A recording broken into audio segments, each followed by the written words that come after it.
Guys, ayan, nag-request yung bunso ko guys na magluto daw ako ng champurado. Sa totoo lang guys, ito laging ginagamit kong pagluluto sa champurado dahil subok ko na to. Ayan, tara, dalawang pakyan na maliit. Lalagay ko yung dalawa na yan. Simulan na natin. Ayan, kumukulo na siya guys. Kaya ilalagay ko na to, champurado natin.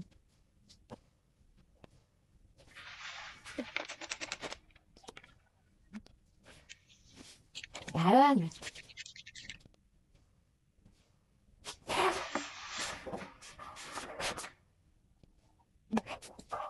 Haluin lang natin guys kasi nangingitik din sa ilalim. So, ayan, maglalagay ako ng isang sandok na asukal. Lagyan ko. Tagtagan na lang ninyo guys pagka nagtatabahan kayo sa tamis. Nananintay lang natin ito lumapot.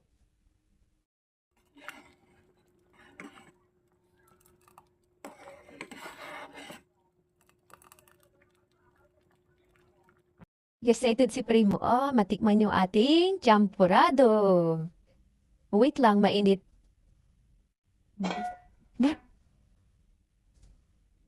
Yan.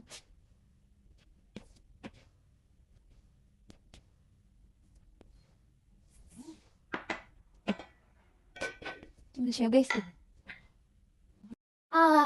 Ano mang white na tubig.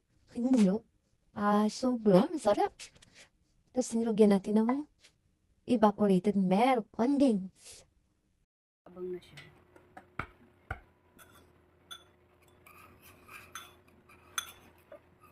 Sabi ni Monster.